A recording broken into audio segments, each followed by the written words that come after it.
শেখ হাসিনার মামলা নিয়ে সবচেয়ে বড় প্রশ্নটি এ যাবৎকালের আনুষ্ঠানিক এবং যদি বলা হয় যে রাজনৈতিক বিতর্কের বাইরে একটি বড় প্রশ্নর সম্মুখীন, এবং সেই বড় প্রশ্নটি দেশের ভেতরে না, উঠেছে দেশের বাইরে। দেশের ভেতরে ধরে নেওয়া যাক, রাজনৈতিক কারণেই, রাজনৈতিক বিবেচনায় কেউ কেউ ক্যাঙ্গারু কোর্ট বলেন, কেউ কেউ বিচারকে প্রহসন বলেন আন্তর্জাতিক অপরাধ ট্রাইব্যুনালে। কিন্তু দেশের বাইরে এই আলোচনাটি যখন যায় তখন এর ডালপালা মেলতে মেলতে এর প্রভাব নিশ্চয়ই অনুমান করা যায়, এবং সেটি জাতিসংঘ যদি এর সঙ্গে সম্পৃক্ত থাকে, মানে জাতিসংঘ বরাবরই অভিযোগটি যদি উঠে থাকে। এমন একটা সময়ে অভিযোগটি উঠল আন্তর্জাতিক অপরাধ ট্রাইব্যুনালের বিচার প্রক্রিয়া সেগুলো নিয়ে, যখন মোটামুটি বলা যায় তড়িঘড়ি করে শেখ হাসিনার বিচারের রায় কত তারিখ, রায় কবে দেওয়া হবে সেইটার একটা তারিখ ঘোষণা হয়েছে। আমি এই আলোচনার 48 ঘন্টার মধ্যেই সেই তারিখটি ঘোষণা হতে পারে, এবং যেই আলাপটি উঠেছে জাতিসংঘের পরিমণ্ডলে, সেই আলাপে এও বলা হচ্ছে যে মোটামুটি ধরেই নেওয়া যাচ্ছে যে শেখ হাসিনাকে ফাঁসি আদেশ দেওয়া হচ্ছে, এবং সেই বিচার প্রশ্নবিদ্ধ হচ্ছে নানান কারণে, যুক্তি দিয়ে তুলে ধরা হয়েছে। একটা অনির্বাচিত সরকারের সময়ে এসে এই বিচারের বিভিন্ন দিক চুলচেরা বিশ্লেষণ হয়েছে। চলুন একটু আমরা খবরটার দিকে চোখ বুলাই। জাতিসংঘের জরুরি আপিল, শেখ হাসিনার বিচারের যথাযথ প্রক্রিয়া নিয়ে উদ্বেগ।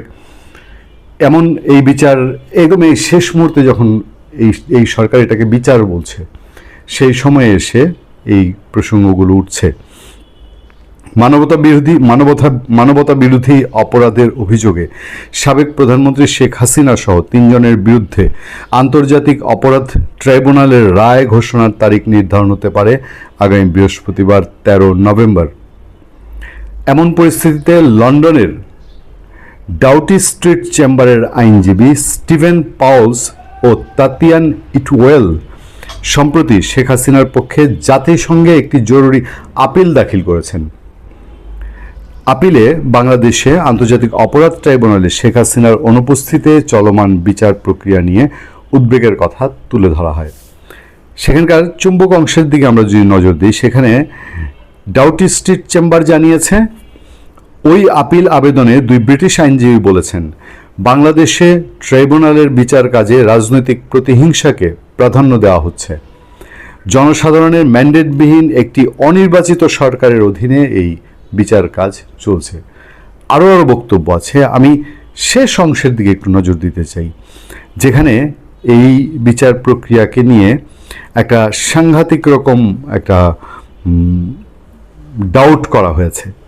ডাউট বা বলতে পারেন যে একটা অনুমান নির্ভর না হলেও অনেকেই এ ধরনের ধারণাই করছেন যে বিচারটা যেভাবে আগাচ্ছে এটাকে কিভাবে শেষে সামারাইজ করা হবে। তারা বিভিন্ন পয়েন্টে, এই আইনজীবীরা বিভিন্ন পয়েন্টে জাতিসংঘের মনোযোগ আকৃষ্ট করেছেন।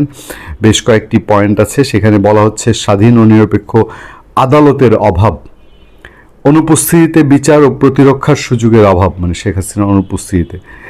তারপর শেষ বলা হচ্ছে যে মৃত্যুদণ্ডের সম্ভাবনা ও মানবাধিকারের লঙ্ঘন।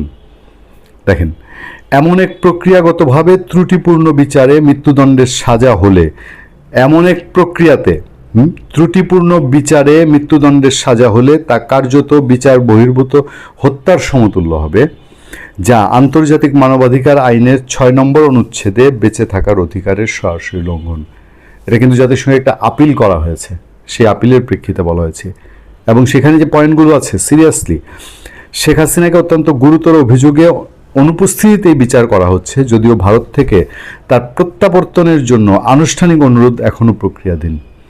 দেখেন, এদিক দিয়ে তড়িঘড়ি করে বিচার করছে, কিন্তু যাকে আনতে হবে, মানে এটা কাগজে একটা দেখানো দেশবাসীকে আমরা বিচার করেছি, এই যে আমরা বিচার করে দিয়ে গেলাম, কিন্তু যার বিচার করবে তাকে প্রত্যাবর্তনের যে জিনিসটা সেটা এখনো প্রক্রিয়াধীন, সেটাতেই তারা 15 মাসে যেতে পারেনি। তাকে আনুষ্ঠানিকভাবে অভিযোগের বিষয়ে কোনো নোটিশও দেওয়া হয়নি। শেখ হাসিনাকে মানে যার বিচার হচ্ছে তাকে একটা নোটিশ পর্যন্ত দেয়নি। এছাড়া আওয়ামী লীগের সঙ্গে যুক্ত বা তার পক্ষে কাজ করা আইনজীবীদের উপর আক্রমণ ও হুমকির ঘটনা ঘটায় তারা পেশাগত দায়িত্ব পালন করতে পারছেন না। ফলে শেখ হাসিনাকে রাষ্ট্রনিযুক্ত এক আইনজীবী প্রতিনিধিত্ব করছেন, ওই যে দেখেছেন না, কয়েকদিন আগে ভিডিও ভাইরাল হয়েছিল বিচারকের সঙ্গে তার কথা, সারা বাংলাদেশে হাস্যরস তৈরি হয়েছিল। তো সেই আইনজীবী প্রতিনিধিত্ব করছেন যার সঙ্গে তার কোনো যোগাযোগ বা পরামর্শ হয়নি। আমার আইনজীবী, আমার সাথে কোনো যোগাযোগ নেই, কোনো পরামর্শ নেই। আপনিই আমার বিরুদ্ধে অভিযোগ করছেন, আপনি আমার বিরুদ্ধে একজন আইনজীবী দাঁড় করিয়ে দিয়েছেন। আচ্ছা, আরেকটা জায়গায় বলা হচ্ছে স্বাধীন ও নিরপেক্ষ আদালতের অভাব। আমি কেন বলছি যে অভিযোগগুলো খুব serious? International covenant on civil and political rights ICCPR সনদের অনুচ্ছেদ 14(1) অনুযায়ী প্রত্যেক ব্যক্তির স্বাধীন ও নিরপেক্ষ আদালতে বিচার পাওয়ার অধিকার রয়েছে। কিন্তু শেখ হাসিনার মামলায় বিচারক ও প্রসিকিউটরের দেখেন, শেখ হাসিনার মামলায় বিচারক ও প্রসিকিউটরের রাজনৈতিক সংশ্লিষ্টতা গুরুতর পক্ষপাতের প্রশ্ন উত্থাপন করেছে। ওই যে অনশন করে এবার আরও বেশি রকম আলোচিত হিট তারেক, জনতা পার্টির, সে তারেক বলেছিল না যে অভিযোগ করছে সেও জামাতের, যে প্রসিকিউটর সেও জামাতের, যে বিচারপতি সেও জামাতের, মানে অনেকটা ওই কথাকে সাপোর্ট করে আর কি। অভিযোগ আছে প্রধান প্রসিকিউটর নিজেই আওয়ামী লীগ নিষিদ্ধ করার দাবিতে রাজনৈতিক সমাবেশে অংশ নিয়েছেন। ফলে আন্তর্জাতিক অঙ্গন থেকেই অভিযোগ উঠছে, আন্তর্জাতিক অঙ্গনই মনে করছে যে এটা তাহলে কী ধরনের বিচার হতে পারে। সেই রিপোর্টে আরও বিস্তারিত আরও অনেক কিছুই আছে, অনেক বিষয় আছে, কিন্তু কি বিচার এটা হতে পারে এটা নিয়ে একটা প্রেডিকশান হয়তো এই আইনজীবীরা করার চেষ্টা করেছেন। এবং এই যে জাতিসংঘের জরুরি আপিল, শেখ হাসিনার বিচারে যথাযথ প্রক্রিয়া উদ্বেগ, এটা কিন্তু ফেলনা বিষয় না যে এটা যে ছুঁড়ে ফেলে দিবে এই নিয়ে কিছু আলোচনা হবে না, ক্রিয়া প্রতিক্রিয়া বিচার থেমে যাবে সেরকম না। বা এই সরকার এই বিচার এই আবেদনে সে টনক নড়ে উঠবে, তার কারণ তারা তো একটা পলিটিক্যাল ইন্টেনশন তাদের নিশ্চয়ই থাকতে পারে, তাই না? বা সিদ্ধান্তটা তো পলিটিক্যাল। এই যে শুরু থেকেই বলছে আমরা বিচার করে ফেলবো, আমরা রায় ঘোষণা দিয়ে দিব, অমুক সময়ে রায় ঘোষণা হবে, এগুলো কিন্তু ট্রাইব্যুনালের আগেই উপদেষ্টাদের মধ্যে থেকে আসিফ নজরুল সাহেব বলে দিয়েছেন। তখন আলোচনা সমালোচনাও হয়েছে। এই পরিস্থিতিতে আরও বেশ কিছু জায়গা আছে। জাতিসংঘের বিচারক ও আইনজীবীদের স্বাধীনতা বিষয়ক বিশেষ দূত এবং বিচার বহির্ভূত হত্যাকাণ্ড বিষয়ক বিশেষ দূতের কাছে এই আবেদনটি জমা দেওয়া হয়েছে।